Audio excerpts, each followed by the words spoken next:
दोस्तों, आपका बहुत बहुत स्वागत है आपके अपने पॉडकास्ट रेगुलर इंडियन पर। मैं हूं आपका होस्ट जिज्ञासु पांडे। हमारा पॉडकास्ट अब बहुत सारे प्लेटफॉर्म्स पे अवेलेबल है, जैसे Google podcast, Spotify, anchor, breaker, pocket cast, radio public और यूट्यूब।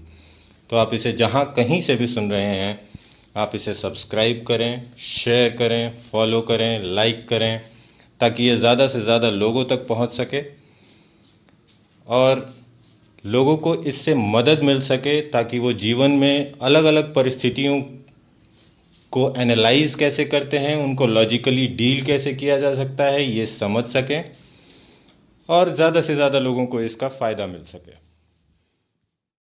आज हम बात करेंगे क्रिकेट की। क्रिकेट में जो अभी क्रिकेटिंग टूर्नामेंट हो रहा है, आईपीएल, मैं कोशिश करूंगा कि उसी के उदाहरण लेकर मैं आपको आपके साथ ये शेयर करने की कोशिश करूं कि उससे हम सीख क्या सकते हैं। तो जो सबसे पहली चीज़ मेरे दिमाग में आई वो ये थी कि बहुत ज़्यादा एक्सपेंसिव चीज़ों पे खर्च करके हम सफलता की गारंटी नहीं ले सकते हैं। ये चीज़ सबसे पहले मेरे सामने आती है। इसका एक एग्जांपल मैं आपको देना चाहूँगा। आरसीबी ने एक बहुत ही अच्छे प्लेयर को, मिस्टर वरुण चक्रवर्ती, बहुत अच्छे प्लेयर हैं, उन्हें 8.5 करोड़ में ख़रीदा और परिस्थितिवश मैच के एंड पहले वो इंजर्ड हो गए। तो इससे एक चीज़ मेरे दिमाग में आई कि आप बहुत ज़्यादा पैसे खर्च करके आप इंश्योर नहीं हो सकते हैं कि आप सक्सेस को आराम से पा लेंगे, क्योंकि परिस्थितियाँ कई बार आपके हाथ से बाहर होती हैं। हाँ, आपको अपने टैलेंट पे परिस्थितियों के साथ चलना होगा। सिर्फ टैलेंट ही नहीं, आपको वक्त के अनुसार बदलते रहना होगा, सिर्फ पैसों पे आश्रित न रहें। मैं ये बिल्कुल नहीं कहता कि महंगी चीज़ें ख़राब होती हैं। कोई चीज़ महंगी होती है किसी कारण से, ताकि वो बेहतर परफॉर्मेंस दे सकती है, लेकिन परिस्थितियाँ कई बार आउट ऑफ हैंड हो जाती हैं। इसके अलावा जो दूसरी चीज़ मेरे दिमाग में आई कि ये हम अपने पीछे की परफॉर्मेंस पे बहुत ज़्यादा आश्रित नहीं रह सकते। हमें अगर एक ही चीज़ में कभी सफलता मिली है तो हम उस पर इंश्योर नहीं हो सकते हैं कि हमें आगे भी हम उस परफॉर्मेंस को रिपीट कर पाएंगे, हम लगातार उस काम में सफल होंगे। इसका भी एक एग्जांपल मैं देता हूँ। अनफॉर्चुनेटली आरसीबी ही है।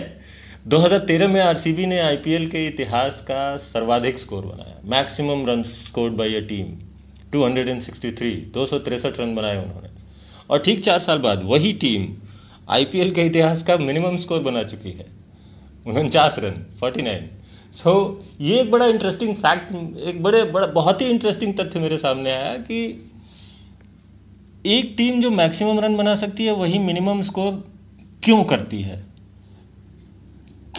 है से ज़्यादा इम्पोर्टेंट ये है कि कर सकती है, इस बात का एहसास हमें होना चाहिए, क्योंकि हमारी आने वाली परफॉर्मेंस हमारी पिछली परफॉर्मेंस पे बेस्ड नहीं होती।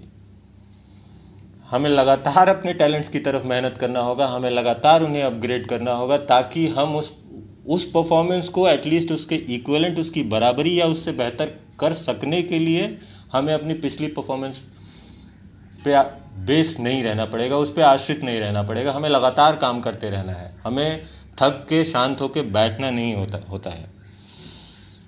तीसरी चीज़ जो और मेरे दिमाग में आई है वो ये है कि एज बहुत ज़्यादा मायने रखता नहीं है आज की डेट में। एक तरफ जहाँ पे टीम्स में 19 साल, 20 साल, 21 साल, 22 साल के खिलाड़ी खेल रहे हैं जिनमें बहुत ज़्यादा एनर्जी है, ऐसा माना जाता है। उन्हीं के सामने एक प्रवीण तांबे जैसा खिलाड़ी जो कि 48 साल की उम्र का है, कोलकाता नाइट राइडर्स की तरफ से खेलते हैं, कोलकाता नाइट राइडर्स ने उन पे भरोसा किया। सो आज की डेट में जो सबसे ज़्यादा ज़रूरी चीज़ है, जो ज़्यादा ज़रूरी है, जो दुनिया देखती है, जिसकी कद्र की जाती है मार्केट में, बिजनेस में, नौकरियों में, एम्प्लॉयमेंट में, वो है आपका टैलेंट। और प्रवीण तांबे में वो काफ़ी भरा हुआ है। तभी उन पे लोगों ने उन्हें कोलकाता नाइट राइडर्स ने उन्हें लिया, अपनी टीम में चूज़ किया, उनके लिए पैसे खर्च किए। तो आप देखते हैं कि आपके लिए टैलेंट हासिल करने की या टैलेंट को बढ़ाते रहने की कोई उम्र की कोई सीमा नहीं है। कई बार मैंने देखा है लोग थक के हार के बैठ जाते हैं कि अब तो उस वो चीज़ सीखने की उम्र गई। मैंने कई लोगों को देखा है जो कि बैठ जाते हैं कि अब क्या कंप्यूटर सीखेंगे, अब क्या एक्सेल सीखेंगे। या गांव में रह रहे हैं बच्चे, छोटे कस्बों में रह रहे हैं बच्चे, कह रहे हैं हमारे पास तो अवेलेबल ही नहीं है सामान, हम कोई भी नया टैलेंट कैसे सीख पाएंगे। चलिए मैं कंप्यूटर का ही एग्जांपल देता हूँ।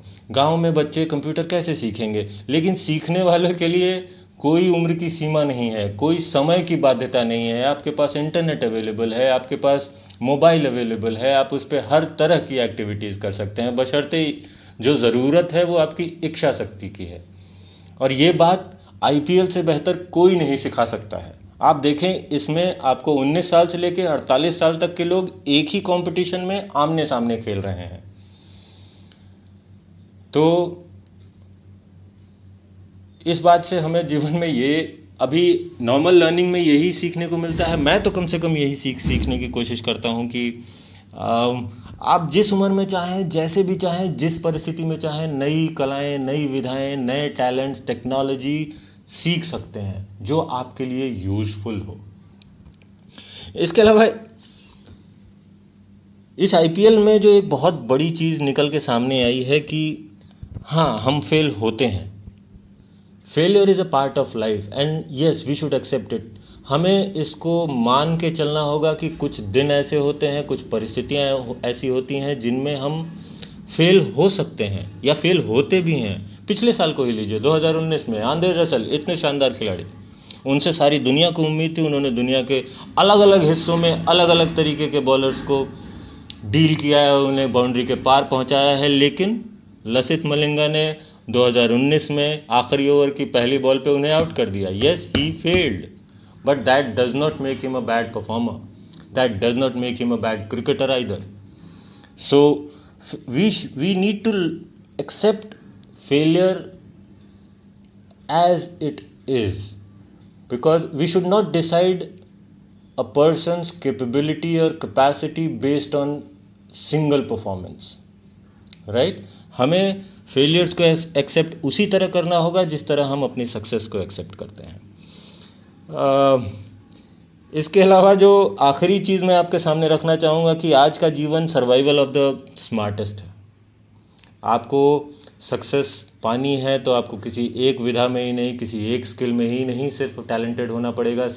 आपको कई सारी चीज़ों में आपको बेसिकली स्मार्ट होना पड़ेगा। आपको अपने अगल बगल मौजूद परिस्थितियों को देखते हुए रिएक्ट करना पड़ेगा, एक्ट करना पड़ेगा, डिसीजंस लेने पड़ेंगे।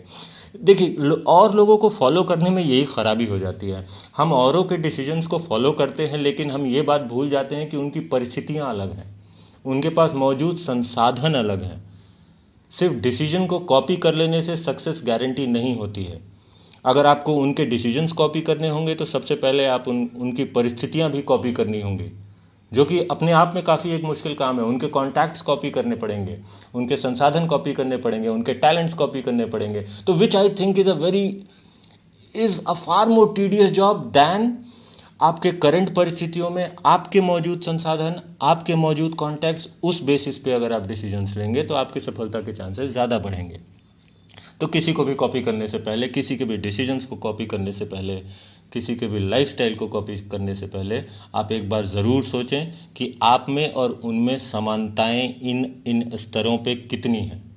तो आपको खुद ही महसूस हो जाएगा कि वो डिसीजंस आपके, ज़्यादा चांसेस ये निकलेंगे कि वो डिसीजंस आपके काम लायक नहीं होंगे। तो इसी के साथ मैं अपना ये पॉडकास्ट समाप्त करता हूँ। आप जिस भी प्लेटफॉर्म पे इस पॉडकास्ट को देख रहे हैं, आप इसे सब्सक्राइब करें, फॉलो करें, लाइक करें, शेयर करें, कमेंट करें। अगर आपके मन में कोई भी सवाल है, कुछ भी आप पूछना चाहते हैं, कुछ शेयर करना चाहते हैं अपने ओपिनियंस, तो आप हमें मैसेज करें, कमेंट करें। मैं कोशिश करूंगा कि आपके साथ उस पर आगे बात बढ़ाई जाए, अपने ओपिनियन शेयर करूं, आपके सवालों के जवाब देने की पूरी कोशिश करूंगा जितना भी मेरे पास इंफॉर्मेशन अवेलेबल है, या मैं उस पर जो भी सोच सकता हूं मैं आपके साथ शेयर करने की कोशिश करूंगा। बहुत बहुत धन्यवाद। दोस्तों, आपका बहुत बहुत